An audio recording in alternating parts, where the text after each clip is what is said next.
નમસ્કાર વાલા વિદ્યાર્થી મિત્રો, આજે આપણે ધોરણ 10ના ગુજરાતી વિષયના પાઠ નંબર 14 જન્મોત્સવ જેના સ્વાધ્યાયનું સંપૂર્ણ સોલ્યુશન જોશું. જોઈએ તેમાં પ્રશ્ન 1. નીચે આપેલા વિકલ્પોમાંથી સાચો વિકલ્પ પસંદ કરી ખરાની નિશાની કરો. નંબર 1. લાલ કિનખાબનો પડદો ક્યારે ખુલે તેની રાહ જોઈ રહ્યા હતા, કારણ કે તેનો જવાબ જોઈએ ક. વીજળીથી કરામતથી કૃષ્ણ જન્મનું દ્રવ્ય ઊભું થવાનું હતું. ત્યાર પછી નંબર 2. આ પાઠમાં લેખક શું કહેવા માગે છે તેનો જવાબ જોઈએ ગ.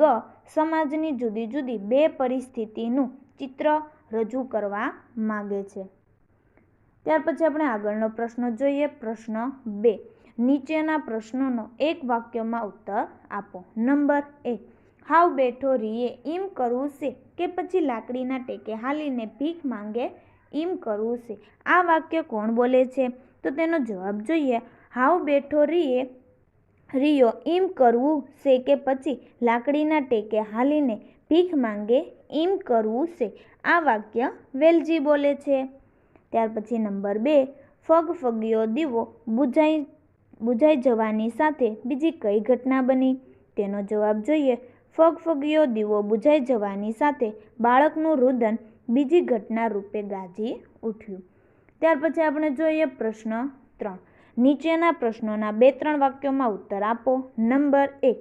અસીતે કૃષ્ણ જન્મની કઈ તરકીબ રચી હતી તે જણાવો.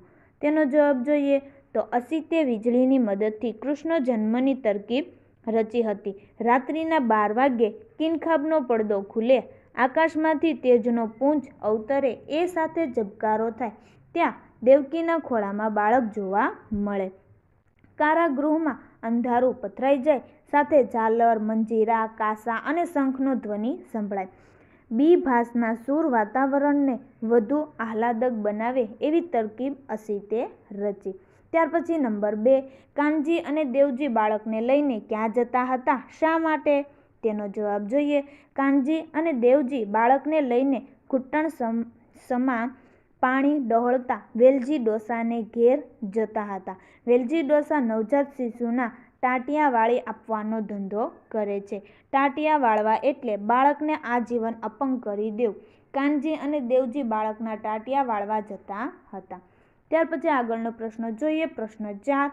નીચેના પ્રશ્નોનો 7-8 લીટીમાં જવાબ આપો. નંબર 1. નિજ મંદિરમાં ઊભું કરેલું કૃષ્ણ જન્મોત્સવનું દ્રશ્ય વર્ણવો. તેનો જવાબ જોઈએ અસીતે પોતાના ટેકનોલોજીકલ જ્ઞાનને આધારે વીજળીની તરકીબથી કૃષ્ણ જન્મોત્સવનું દ્રશ્ય નિજ મંદિરમાં ખડું કર્યું હતું. આકાશમાંથી તેજનો પુંજ અવતરતો દેવકીના ખોળામાં બાળક રૂપે ઝૂલવા લાગ્યો. એકાએક કાસા, ઝાલર, મંજીરા અને શંખનો તુમુક ધ્વનિ થયો. બહાર બેઠેલા રામદીન શરણાઈવાળાએ પ્રભાત નહોતું થયું, છતાં પ્રભાત બીભાસ સૂર છેડ્યા. મુખિયાજીએ તૈયાર કરેલા અન્નકૂટમાં પણ રંગોની યોજના ચતુરાઈપૂર્વક કરી હતી. વસુદેવ કૃષ્ણને લઈને ગોકુળ જવા નીકળ્યા. દેવકી કરગરવા લાગી. આખરે વસુદેવે કૃષ્ણને હળવેકથી છાબમાં મૂક્યા. અંગૂઠો ધાવતા વટપત્રમાં સૂતેલા ભગવાનના ચહેરા પર ભુવન મોહક હાસ્ય હતું. વસુદેવ કૃષ્ણને લઈ ગોકુળ પહોંચતા જ કૃષ્ણ જન્મોત્સવ શરૂ થયો. જશોદા મૈયાએ કૃષ્ણ કુંવરને શણગાર્યા. ગોપ બાળના હર્ષોલ્લાસથી વનરાજી ગાજી ઉઠી. સૌને પંચાજરીનો પ્રસાદ આપ્યો. શરણાએ લલિત રાગ છેડ્યો અને અસીત ખેલ પૂરો કરી બહાર આવ્યો. ત્યાર પછી આપણે આગળ જોઈએ. નંબર 2. નવજાત બાળકની કરુણતાને તમારા શબ્દોમાં આલેખો. તેનો જવાબ જોઈએ જન્મોત્સવ વાર્તામાં સમયના એક જ બિંદુ પર કૃષ્ણ અને કિશનના જન્મ સંદર્ભે બે પરિસ્થિતિનું લેખક સમાંતર નિર્માણ કર્યું છે. કૃષ્ણ જન્મ વખતે આનંદ અને ઉલ્લાસ છે, કિશનના જન્મ વખતે કરુણાને મજબૂરી છે. કિશનને લઈને કાનજી અને દેવજી વરસાદના પાણીમાં ડહોળતા અંધારી રાતે વેલજી ડોહાને ત્યાં જોઈ જાય છે અને વેલજી ડોહો કિશનના ઘૂંટણ મોચકોડીને અપંગ બનાવે છે. કાનજી અપંગ કિશનનો ભીખ માંગવાના સાધન તરીકે ઉપયોગ કરવા માગે છે. બાળકની ચીસ તેમજ કરુણ રુદન કોઈના હૃદયને સ્પર્શતા નથી.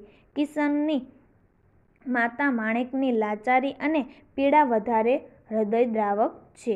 કાનજી આંધળો છે, દીકરો અપંગ છે, દારૂણ ગરીબી છે, ભીખ માંગવા નિર્દોષ બાળકને અપંગ કરે છે.